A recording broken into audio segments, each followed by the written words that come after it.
Ball comes down. Angel Reese is about to get a board. And here comes the player behind her. She's got her left hand right here on a braid of Angel Reese. Her reaction to her hair being pulled. And Angel Reese throws her hand out. So Nelson Ododa is separating them. She's not pushing Angel Reese. And Angel Reese is acting like she's so big and tough. That is a fight. Her hair was pulled and she unloaded on a player once again. Angel Reese's WNBA career summed up in one game. Angel Reese, to me, did all of this just to have relevance. This type of action does not need to be in the WNBA. A triple-double has just dropped by Angel Reese. We got a triple-double out of Angel Reese. However, everyone is only discussing the mayhem that ensued after a vicious hair pull, a near brawl with the entire Sun squad, and a viral reaction. I don't blame Angel Reese for being mad because Bree Hartley pulls Angel Reese's hair, and she's going to pull Angel Reese's hair. Oh, here we go again. All right. And you see Angel Reese pushed Olivia Nelson. Wasn't her play, it was her actions. However, was Angel truly out of line? Or are the media and referees only ignoring the true issue? Why are the WNBA not doing something about this? Like, why? How did the referees come to the conclusion that this is a common foul? Tell us in the comments if you totally agree with Caitlin Clark, and let's dissect this. Caitlin Clark is the system. Caitlin Clark is generational talent we've needed. She is the system. She's fourth in the league in MVP voting. Caitlin Clark is an absolute all-star. She is the Michael Jordan of this. This is the girl that girls have been waiting for forever. She's pulling in crazy viewership numbers. We have required Clark's generational talent. The system is her. Caitlin is ranked 4th in the league for MVP. As the Michael Jordan of this world, Clark is an amazing all-star who is attracting insane audience figures.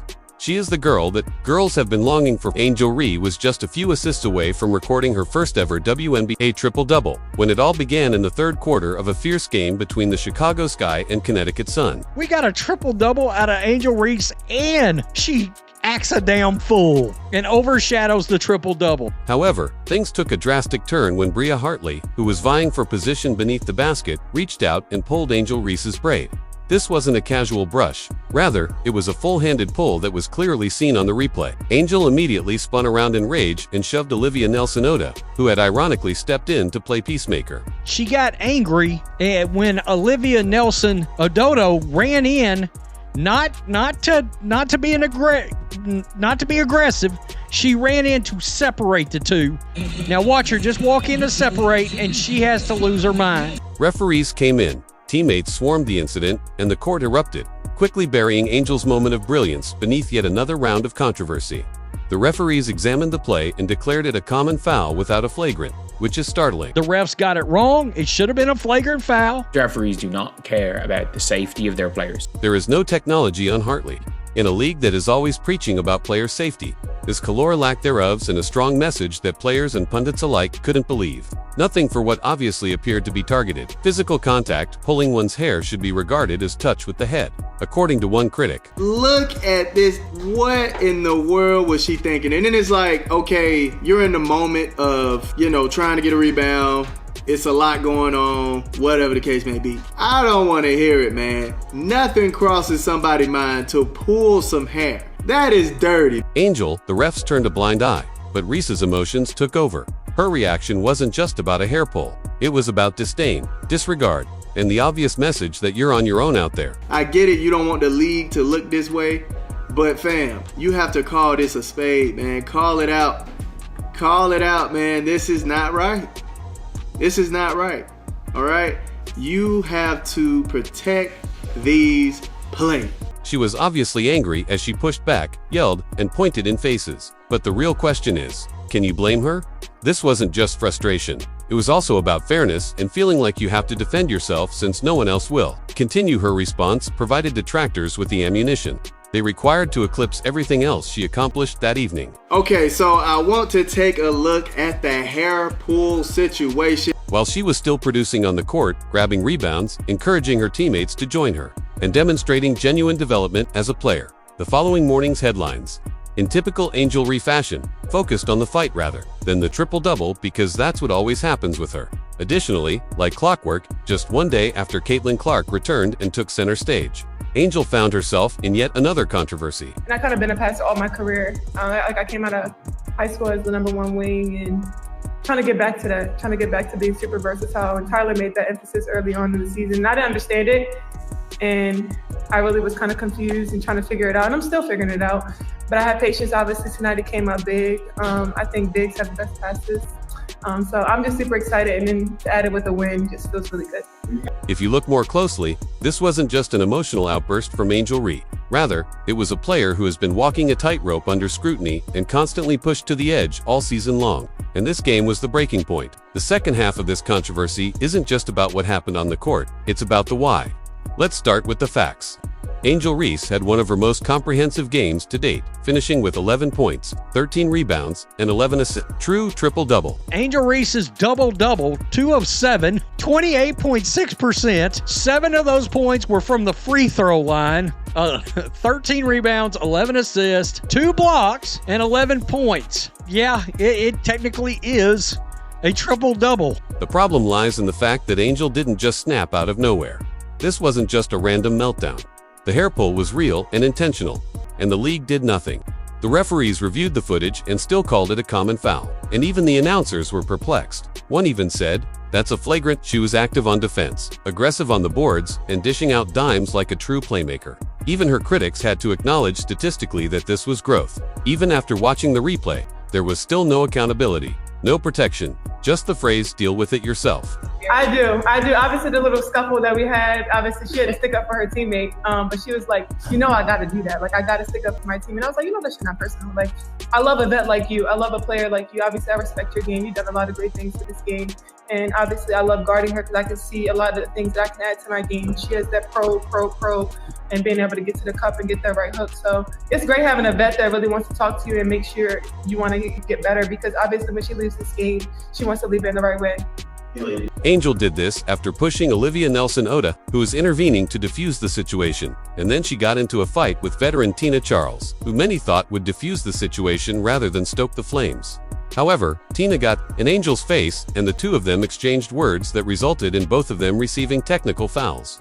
Charles, who was in her 16th season, knows better, and instead of leading the moment towards resolution, she got caught up in it as well. But Camila Cardoso could have flatlined your ass. She didn't. So it's like, you get that you're all mad. I get it. You don't like it. You shouldn't. But you've done that to other people, and they didn't react that way to you. And that makes you a hypocrite in my book, because you've done this act. Discovered that she was on the defensive and that everything she did was emphasized. All right, so she turned around. Then you see Nelson gets in between. Angel not hearing it, fam. Look at the shove. Oh, get off me. Get off of me. And she's pissed. She don't want to hear anything. All I desire is every game becomes into a vote on whether she should be at the top. And the moment she loses control, the internet blows up.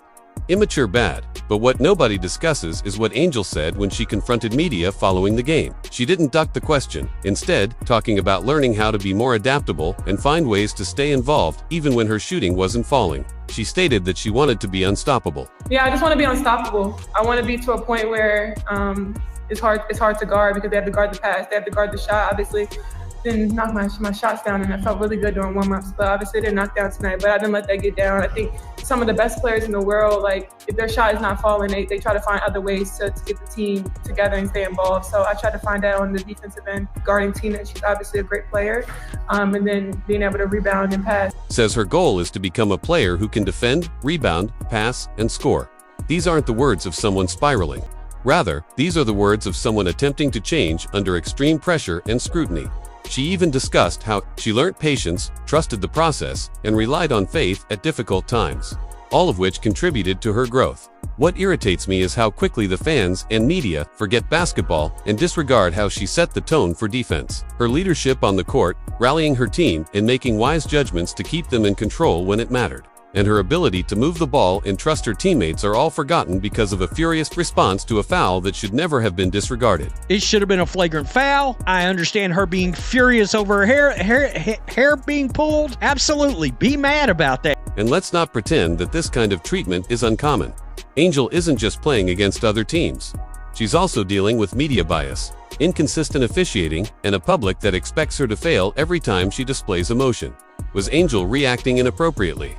Absolutely not. The league failed her by failing to protect her. The referees failed her by overlooking it. And the media failed her once more by framing the entire incident as a reaction rather than a performance. This wasn't just about hair pulling. It was about a player who is fed up with being provoked, dismissed, and expected to smile through it all. If you're wondering why she snapped, perhaps the better question is how she has managed to maintain composure for so long.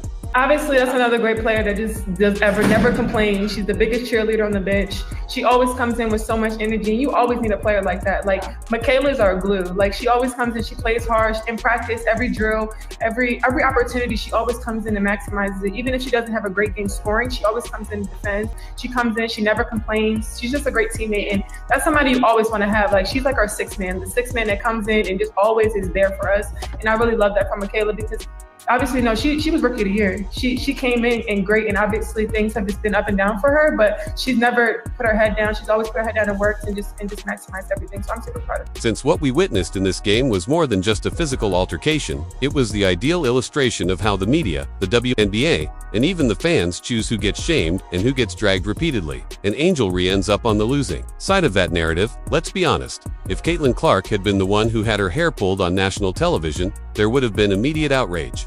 This whole controversy isn't just about a flagrant foul or a heated reaction. It's about how different players are treated under the spotlight. The amount of crap that she gets on a day-to-day, she still shows up. This is a 23-year-old kid who handles herself with grace. Her crown is heavy. So whatever else, like, y'all want to come at her for the way that she acts, she has to build the wall. She has to have the wall. Because if she doesn't, people will break her down.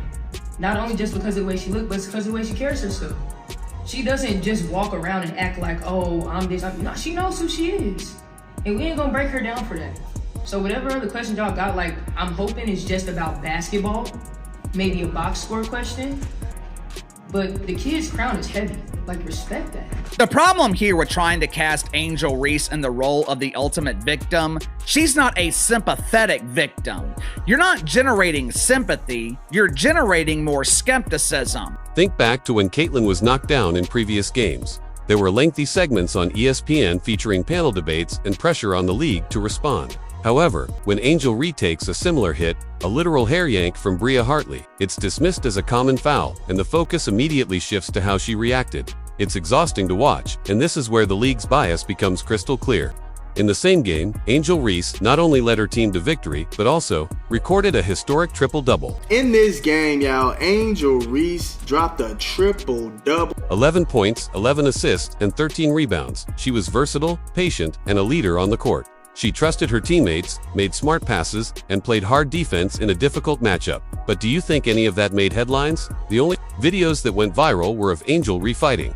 There was no background information, no replays of the foul, no recognition of the disrespect that set her off. Just the ideal picture to support the stereotype that she's unruly or troublesome. Meanwhile, Hailey Van Law had an incredible game. 16 points with a 75% shooting percentage. Hailey Van Lith is the star of this show. 6 of 8, 75%, and 16 points. And received a lot of credit for keeping Chicago in the game. While she did play a fantastic game, Angel was the one driving the floor, making plays, and supporting the team in crucial situations. However, when you look at the post-game coverage, Van Lith received praise for her effectiveness while Angel was reduced to a warning. This type of framing occurs because media sources are aware of what motivates clicks and that conflict sells better than growth. The emotional double standard is unavoidable. When Caitlin Clark challenges a call, she is regarded as feisty or competitive. WNBA rumors suggest Caitlin Clark will be among the first stars making $1 million annually. The most notable of which is, y'all already know who, the needle mover, Caitlin Clark. So in 2024, she averaged 16.5 points per game, 4 assists, 5.5 rebounds. She shot 37% from the field and 31.8% from 3.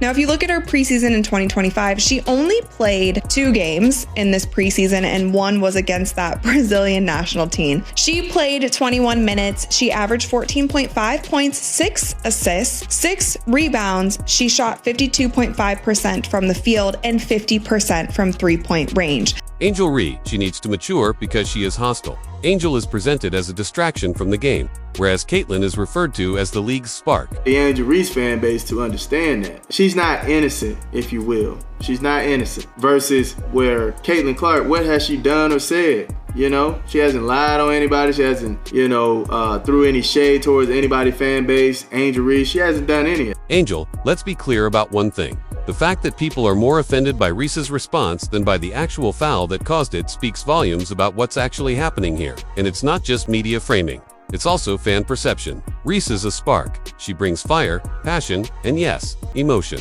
She talks trash, defends herself, and plays with edge. But that doesn't make her a problem. It makes her a competitor. Angel Reese right here.